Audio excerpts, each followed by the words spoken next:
1, 2, 3, there. Keep your hand up. We'll get somebody to help you hold it up.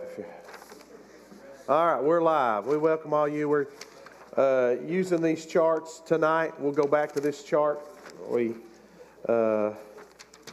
Also, if you're here in the building or you're watching us, wherever you're watching us from, our P.O. Box is Basilia Ministries is P.O. Box 462, Bergen, Kentucky 40310, and then the church here is P.O. Box 2167, Danville, Kentucky 40423. P.O. boxes are 23.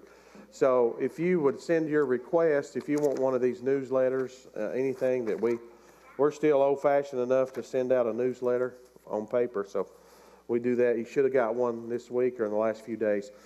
We're in the book of Daniel. We're going to be picking up with chapter 7, and we're going to use our chart again tonight, if you have this, and we're going to dig around in some of this. Now, let me just read one verse for you here, so I'll get us kicked off here. In the first year of Belshazzar, king of Babylon. That's the very first line in chapter 7. In the first year of Belshazzar, king of Babylon. Now, what do we know? He's dead, all right? He's dead, and last week we read about how Darius came in. So Darius came in chapter 6. Darius is the next line of kingdom, right? So you had Babylon, which is Belshazzar. So I know what you're thinking, and you should be thinking that. Why are we going back to talk about Belshazzar when he's dead, right? Well, this chapter chronologically is out of order. And the reason it's out of order is because the first 6 chapters are historic and contemporary to Daniel. When you get into chapter 7, all that starts getting more prophetic about the future. There certainly was prophecies going on in these first 6 chapters, but those kind of came to play and contemporary. A lot of that was contemporary to Daniel, who lived probably to be in his 90s, most people believe. So now we come to chapter 7, which chronologically was before chapter 5 and chapter 6 in its information, but it's put here because it's getting into the end of prophecy. So in chapter 6, it pleased Darius to set over the kingdom, right? So Darius is a Mede, and the Persians have come in. Babylon has been overthrown. The Medes and the Persians have come in and taken over. So that's the statue. So what you're going to see next is you're going to see these 4 beasts in this chapter we're in tonight, and they're right underneath this image. You see the lion with the eagle's wings, the bear, the leopard, and then this terrible beast that really doesn't have a name, but he's just terrible. So we're going to read a little bit of this. I'm going to take some time to explain it to you, but I want to read something to you from a book that was written in 1929. So the book from 1929, before Israel was back in their homeland, before they were a nation. So think about this guy with the insight that he had. So some of you have heard me say this before. This chart you have came out of a book called Dispensational Truth. If I had my Bible and could only have one book, that would be it.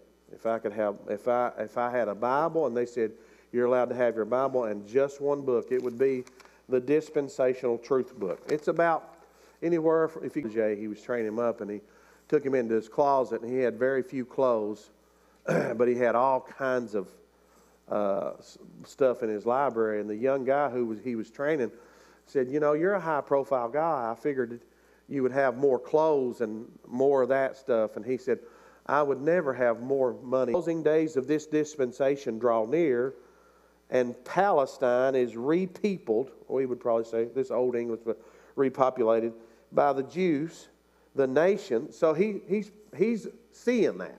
And if you've heard me remind you this, that a lot of guys in the turn of the century, the last one, the 18s to 19s, a lot of guys thought they were misunderstanding the Bible when they looked and saw how Israel was going to go back home.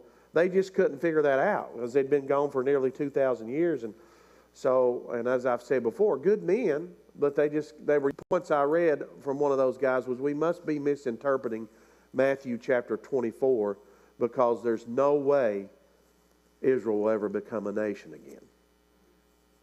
So when you see all that unfold, for guys that did believe and have the insight, this is one of those guys. He says, and the closing days of the dispensation draw near, and Palestine is repeopled by the Jews. That's what he says. This is in 1929.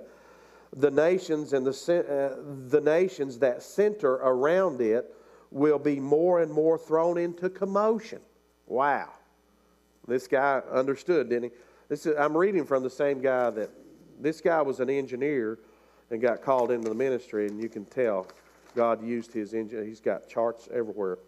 And he says that it will be more and more thrown into commotion as Satan, in his last great effort to checkmate the plans of God, will bring into play all the evil forces of the air. So he's prophesying here, basically, that Israel will go home, and the Bible bears that out, although a lot of people couldn't see that because they were using their brain instead of their heart. And then he's confirming this and standing with the Word, and he says all the nations will be thrown into chaos. Now that was a man in 1929 who had wonderful insight into all that. So Darius is now the king. We come back, and he's a Mede and a Persian, and he's that second layer of this image, right? The Medes and the Persians will be seen again in these animals as well as Babylon. So this dream happened before the Medes and Persians came in. God gave this to Daniel while Babylon was still up and running, and while Nebuchadnezzar was still king, I think. No, Belshazzar, his grandson, was up king now. But Babylon was still intact. And so he had this dream about these four beasts that coincide with this image. So it says, in the first year of Belshazzar, king of Babylon, Daniel had a dream and visions of his head while he was on his bed. Then he wrote down the dream, telling the main facts. Daniel spoke, saying, I saw my vision by night, and behold, the four winds of heaven were stirring up the great sea. And now, more and more of the research, although they wouldn't want to admit it necessarily, some circles, and I shared a little bit this a year or two ago, now we know the Phoenicians were not the first people to have writing. In fact, they're leaning more toward the Hebrews, because God wrote on those tablets, and he didn't hand them off to a guy who couldn't read, right? Moses. So now they're starting to, they know the Semitics had, which is Jewish people, and so it makes sense that God would give that understanding to his people, because his word was on the way in. And so he started with Moses by giving him all these details and facts about creation and all that stuff. So it's pretty clear now that they were not the first people to write anything, although people have a hard time backing off from stuff they've situated themselves in for so long. And he says, Daniel spoke, saying, I saw my vision by night, and behold, four winds of heaven were stirring up the great sea. So, you know, the north, south, east, and west. The great sea is usually in reference to the Mediterranean. And four great beasts came up from the sea, each different from the other. So the sea is also representative, both in the Old and New Testament, of peoples, right? So these beasts are going to come out. These four great beasts are coming up from the sea, each different from the other. The first beast was like a lion and had eagle's wings. I watched till his wings were plucked off, and it was lifted up from the earth and made to stand on 2 feet like a man, and in a man's heart was given to it. Now, this could be a reference of Nebuchadnezzar, who kind of softened up, turned to God there at the end when he gave us his testimony. His kingdom became less aggressive over time. You can read about that historically, and they became more into politics than advancing their kingdom. Totally different than Rome. Rome was vicious, and that's why you'll see them in just a minute. And a man's heart was given to it. And suddenly another beast, a second like a bear, it was raised up on the side, had 3 ribs in its mouth between its teeth. And they said, thus to it, arise, devour much flesh. So a bear is a lot more, not near as agile. He's aggressive, but he's not as agile and specific. So this bear is a little more, less, what's the word I'm looking for? I see it floating around in here. Does anybody see it besides me? So he's messier. That may be the best way. The bears are messier than a lion. So then he says, after this I looked, and there was another, like a leopard, which on its back had 4 wings of a bird. The beast also had 4 heads, and dominion was given to it. So that's the next line, the brass here, right? That's the next kingdom that's coming after. So let me just go ahead and tell you this. These beasts are God's way of looking at kingdoms. The image is what he showed man. So Nebuchadnezzar had a dream about this image. That's man's perspective. And we usually base image, stature, power by military might, by wealth. And of course, the statue gets less wealthy as it goes down. It starts with gold, winds up with dirt, right? And so but that's how we view kingdoms from a man's. God views these kingdoms as beasts. That's how he's viewing them. So we got man's perspective and we got God's perspective, and God is now giving us his perspective on how these beasts, because mankind living under sin, and living that kind of lifestyle because we're in a sinful world and it's been contaminated, if you'll have it. That's how God sees these kingdoms. They have a means to their own end. They're not honoring God as a kingdom, as a people group. And so that's when we get to the New Testament, we find out that our relationship to God is individual, right? Because people have to make their own choice whether they're going to serve the Lord or not. Because the Bible says the world system belongs to Satan. It actually calls him the God of this. These beasts are coming up. The third one was this leopard. And he said, like a leopard, had 4 heads. We'll talk about that here in just a moment. And I saw in the night visions, and behold, a 4th beast, dreadful and terrible. So he didn't really give him a name. Exceedingly strong. It had huge iron teeth. It was devouring, breaking in pieces, and trampling the residue with its feet. It was different from all the other beasts that were before it, and it had 10 horns. So the imagery that God uses, you can go ahead and shoot that on the screen. It might be better for me. Will it fit? So this imagery here, we got Babylon here, and this is all labeled for you if you've got one of these charts. We don't see, let me show you some things we don't see. We don't see America. We don't see any other Gentile kingdoms in there. We don't see the Spanish Armada. We don't see any of that. Because these are the empires that Israel is dealing with. These are the Gentile empires from Daniel's time until the end of time. Israel went away just like Rome. Israel actually went away before Rome, and then Rome eventually went away. But unlike these other 3 kingdoms, Babylon, Medo-Persia, and Greece, Rome did not get conquered. All these other ones came in and conquered the other one. Rome came in and conquered. Then Rome spread its power. I mean, it was very aggressive in eating up the land and the people groups. But Rome fell from within. And some of you probably read, like I have, the causes for Rome's fall. And so that's why you hear the language people say, the old Roman Empire revived. But when you watch these, and we'll see the beast here in just a moment, when you watch this, Rome really was, this is beautiful how God lays this out, Rome eventually was divided in 2 divisions historically. And then you see these 10 crowns, and then 10 kings, and then you've got 10 toes. All that's, we'll talk about that maybe next week or the week after. All that's about the end of time, because you've got this old Roman Empire that's getting mixed with other countries, but that whole region where Rome dominated, and now they've become other nations, they're going to wind up, and we're watching that, they're getting back together. And so all of these kingdoms are the ones that Israel deals with. Israel came back home in 1948 making preparation for this old Roman Empire to come back. Because the Gentile empires, if you want to call them that, other than these, the Jews have kind of been gone. They've not been dealing with that. So Jesus speaks to that. He speaks to that in Luke 21. He says, when the time of the Gentiles is over, right? When you see all that come to pass, so now these 4 beasts are gods. Man looks at this. We look at empires glamorously. Oh, look how much gold. Look how beautiful that is, right? God looks at them from the spiritual point, right? They're trying to live life without Him, kick Him out. dominate other people, right? And enslave them and do damage to the peoples. And so God's looking at it from this perspective. We look at it from this perspective.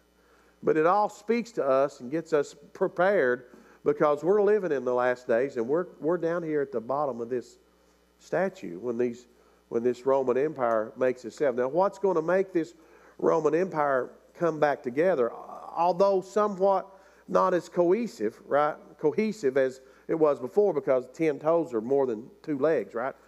But it's going to come back together, and it's going to come back under the guy we call the Antichrist.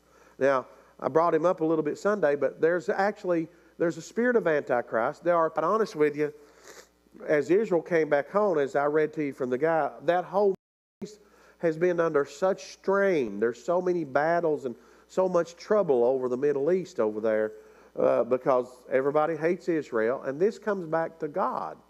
That's why these beasts, God is hated by Satan, and he hates everything God has planned.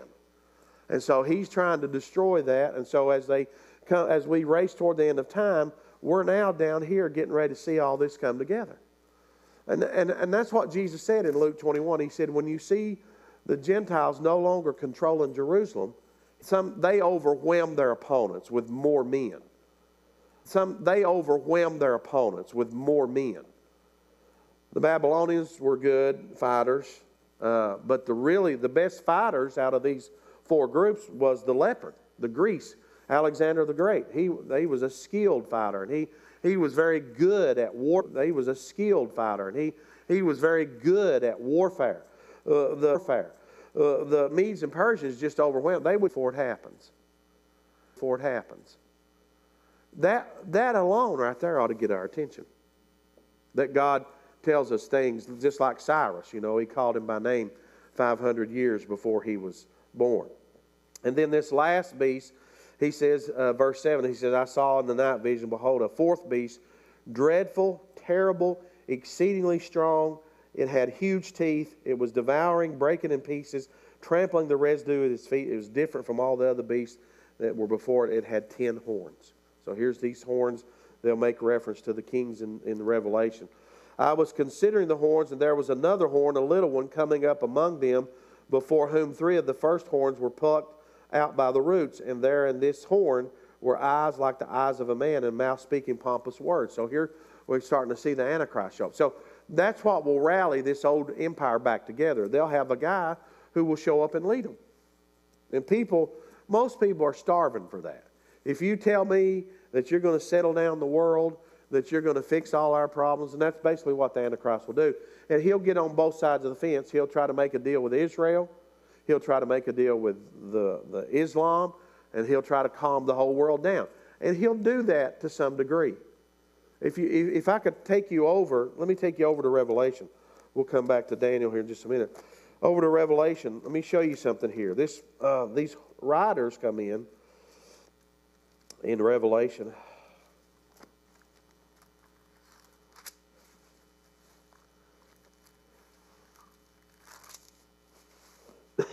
The horsemen, when they come in,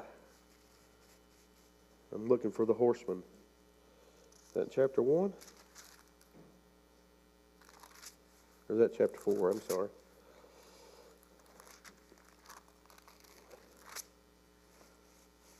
Where's the horseman at, somebody?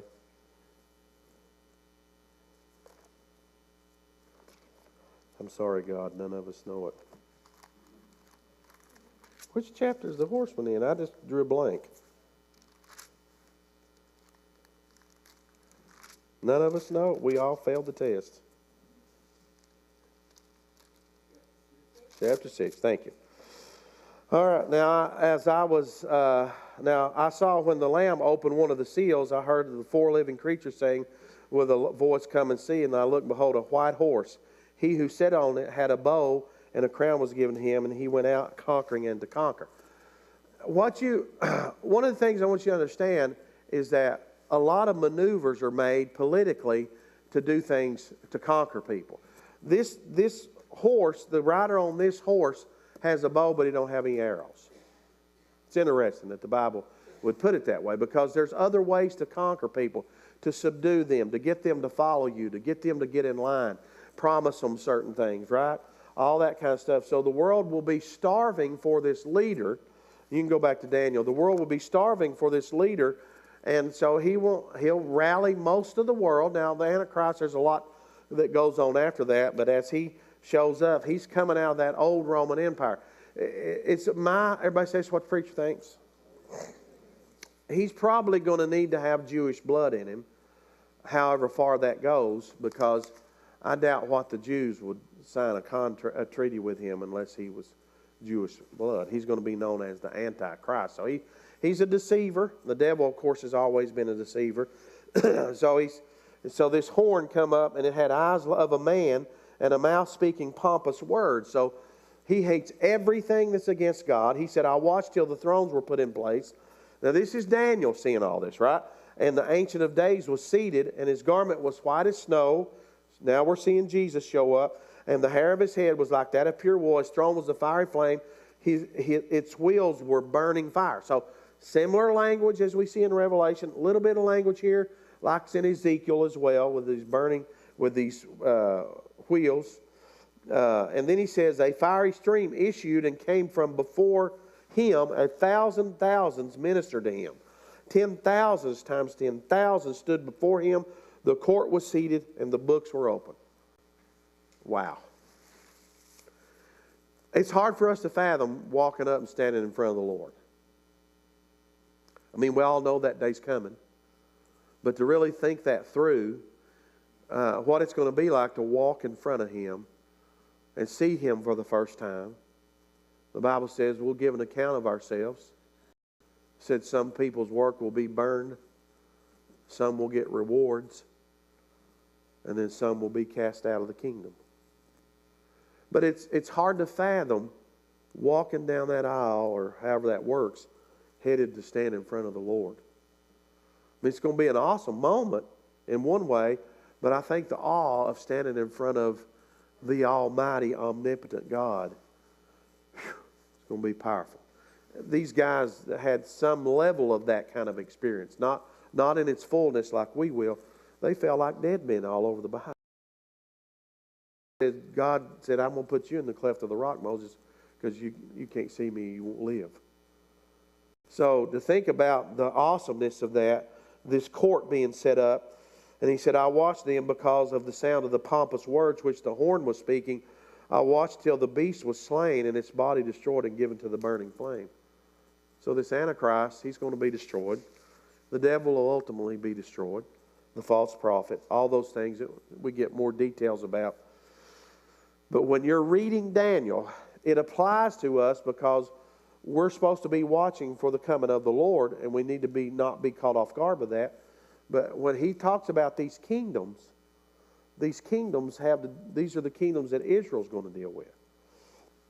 And so he says, 1,000, I watched them because the sound of the pomp of the rest of the beasts, they had their dominion taken away. Their lives were prolonged of times. And they brought him near before me. Then to him was given dominion, glory, and a kingdom, that all peoples, nations, languages should serve him. His dominion is an everlasting dominion which shall not pass away, and his kingdom the one which shall be destroyed. So let me show you a little bit of what I understand on this board here. So the rapture, we talked a little bit about that Sunday. The rapture takes place. The world gets pushed into the 7 years of tribulation. Israel starts returning to God in the middle of that. At the end of that, we have Matthew 25. It's the judgment of the sheep and the goats. And then out here, we have the white throne judgment at the end of everything, when people will be given their sentence. So there's three main judgments. This judgment, the first judgment, will be the church who you made it. If you went up in the rapture, you made it. But then we'll stand before what Paul called the bema seat in the Greek. That bema seat is where us Christians will stand before the Lord and be judged. And he said some people's work will be burned as fire, but they'll be saved. I guess like 3 little pigs by the hair of their chinny. So you got Christians being judged. Now, if you went up in the rapture, you're in. Now, I want you to think about this. I said this earlier about just a minute ago about how awesome it's going to be to stand before the Lord. And I use that word awesome not in just like you're going to be bouncing around and eating cotton candy, but just the awe of it. But standing before Him, do you really want to stand before Him and all the stuff you did be worth nothing? Paul talks about all that in Romans. You know, he talks about standing before the Lord and some people's work be burned as though it was fire. And so I just think about, I want to hear Him say, well done. He's not going to be able to say, you guys were perfect. We understand that. But I want Him to be able to say, well done. Way to hang in there. Way to not give up. Way to fight the good fight of faith. Way to share me with others. Way to stand your ground.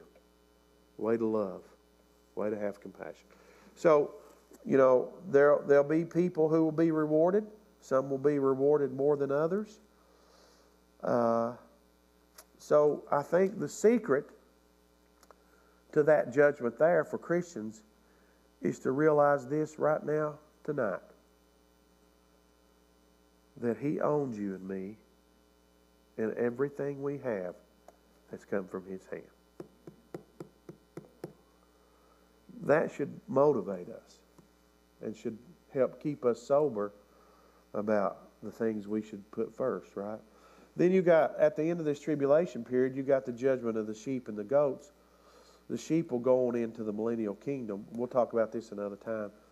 And the goats will not be allowed to go in. Matthew 25 talks about that.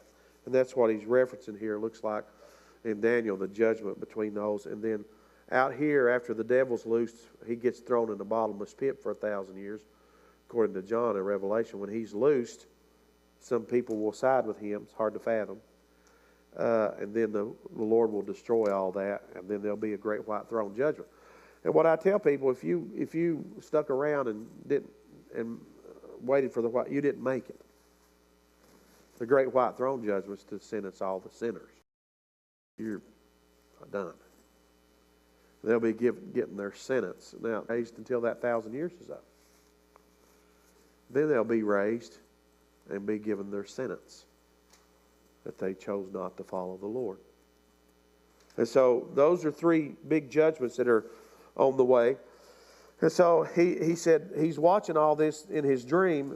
Then he wrote it down for us. Thank goodness God was using Daniel in this way. And then he talks about Jesus having an everlasting kingdom which shall not pass away. Now, Darius and Nebuchadnezzar both testified to that. Remember that? Last week when we were talking about Darius, who was the new empire showing up, the Medes and Persians, he testified that there's only one kingdom, and his is everlasting. Nebuchadnezzar did the same thing. God finally got their attention. I, Daniel, was grieved in my spirit within my body, and the visions of my head troubled me.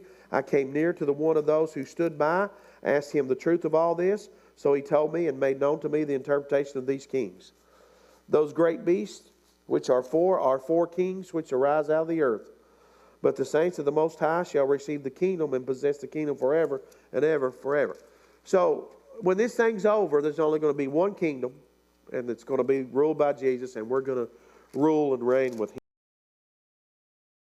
I wish to know the truth about the 4th beast. It was different from all the others, exceedingly dreadful. And the teeth of iron, the nails of bronze that devoured the broken pieces and trampled the residue with its feet, and the 10 horns that were on its head, and the other horn that came up, before which 3 fell, namely the horn which had eyes, and the mouth which spoke pompous words, whose appearance was greater than his fellows.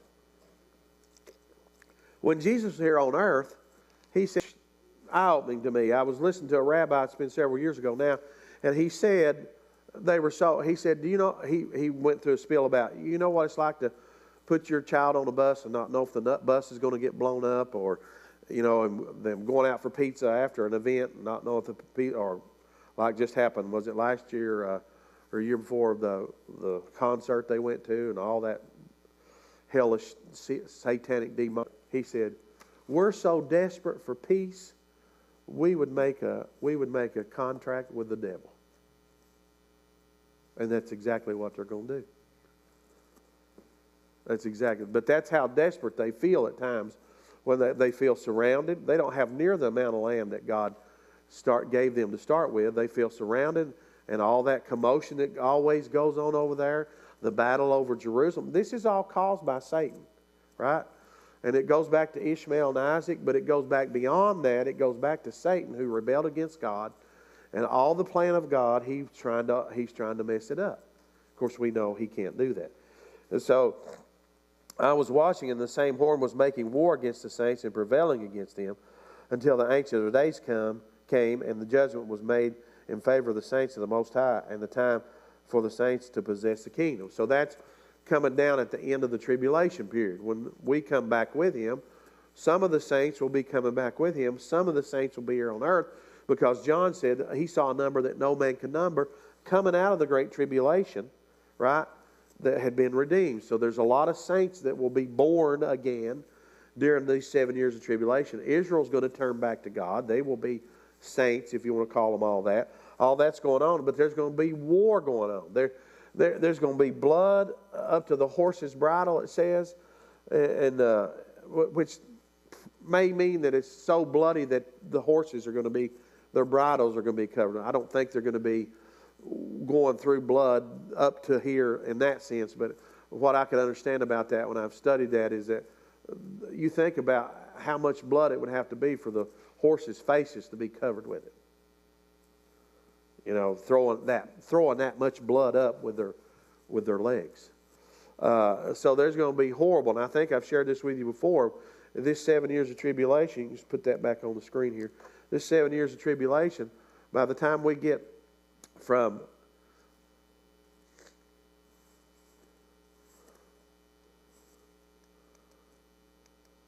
my board, there we go, my board, I'm sorry, put my board up there, what I wrote, there we go. So when we get from here to here, which is 7 years, a period of 7, about half the world's population will be gone. I think I mentioned that Sunday. So if 1 billion people go on the rapture, which is probably not likely, out of 8 billion, and 7 billion get left here to go through the tribulation, by the time we get through these 7 years, 3.5 billion of them will be dead. I mean, that's staggering to think about. A lot of them will be converted Christians who get beheaded for their faith. That's why today's the day of salvation. There'll be people get saved during the tribulation period. The Bible's clear about that. But you don't want to stick around for that, do you? I mean, that's a rough way to have to come into the kingdom.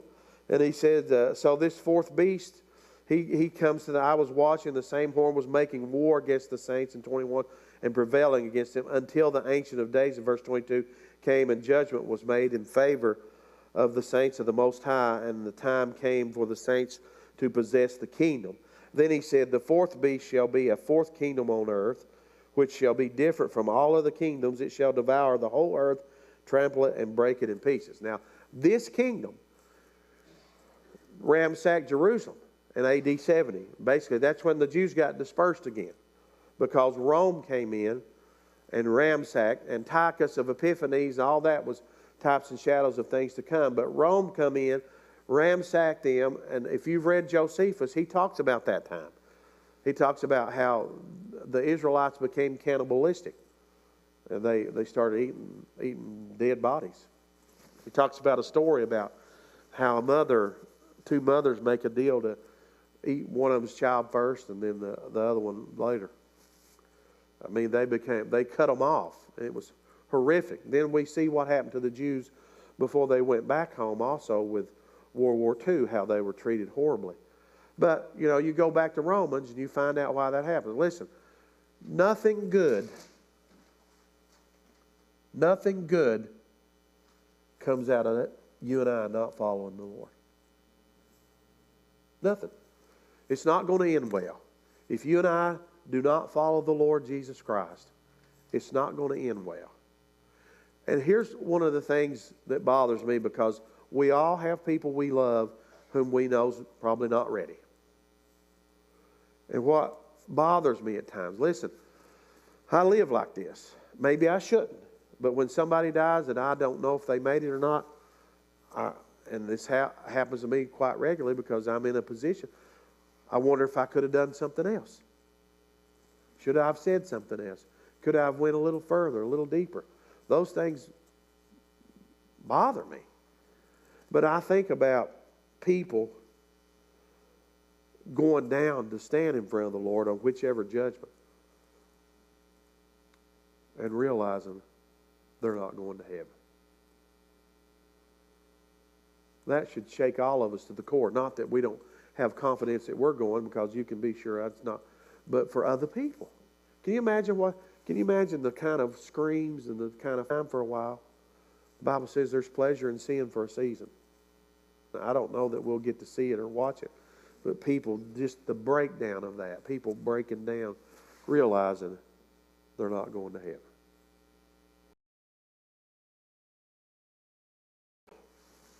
Is working hard, but a lot of that work He wants to do through us. He wants you to share His love, share the truth, share the fact that heaven and hell is at stake. All of that. I think I shared this lately, but in Jude, when you read Jude, the one chapter, you get to the bottom, it says, save we some with fear, pulling them out of the fire. Some we save with fear, pulling them out of the fire, and others with compassion. That's the two messages, right? And I've seen that in 39 years. I've watched people respond to the message of love. You really, God can love me? Breaks their heart. And I've watched other people respond to the fact that their eyes get open. I'm on my way to hell. I don't want to go there. And you hear preachers, some preachers will say they're one or the other. Oh, I just preach love, or some of them just preach fire and brimstone. They're both out of balance. If you read that in the Greek in Jude, it's one messenger with two messages. So you preach both sides. You preach the love of God, the compassion, but you also preach the finality of this. There's a heaven and hell, and we're all going to wind up in one of those two places. And so some people, I've watched them. I've watched this my whole career. I've watched people respond to a message about judgment, It hits them. Finally hits them. Their eyes open. I'll never forget a husband and wife. I preached on Revelation, and it hit them. We're going to hell. They came, sweetest people. I would have thought, just looking at the natural, that they would have responded to the love message. But that hit them, right? It just hit them. They're so soft-spoken. They've been serving the Lord for 30-some years. Still serving Him. And then I've watched others respond to that love, because a lot of people don't feel like, when they look behind them, they say, how can God forgive me? How can God love me? Right? And they respond to that love once it breaks through into their life. So you may have to share, you're going to have to share both sides of the message when you talk to people. Some of them respond to one other. The fourth beast shall be the fourth kingdom on the earth, which shall be different, he says. It will trample things and break in pieces. The 10 horns are 10 kings in verse 24. They shall rise. Another shall arise after them. He shall be different from the first ones. Shall subdue 3. We're looking at the Antichrist showing up. He shall speak, verse 25, pompous words against the Most High. Shall persecute the saints of the Most High. Shall intend to change times and laws. And the saints shall be given into his hand for a time's time and half a time. So the battle that's half of the tribulation period. Let me read a little more, and then I will share something else about the tribulation period. But the court shall be seated, and they shall take away his dominion, to consume and destroy it forever. The kingdom and dominion and the greatness of the kingdom under the whole heaven shall be given to the people, the saints of the Most High. His kingdom is an everlasting kingdom, and all dominions shall serve and obey him. This is the end of the account. As for me, Daniel, my thoughts greatly trouble me. My countenance changed, and I kept the matter in my heart. So with this, shoot this back up on the board there now. So with this chart here, we saw these four beasts here, God's perspective at seeing how. We're going to see some more of them as we go on through here. But these four we saw them aligned with these kingdoms, and he's got this good on the chart. Rome is the only kingdom that was not conquered. It fell from within. It's going to be the kingdom that shows back up. That region is going to come back together, and Antichrist is going to come out of that region. All right? Now, shoot my board back up there.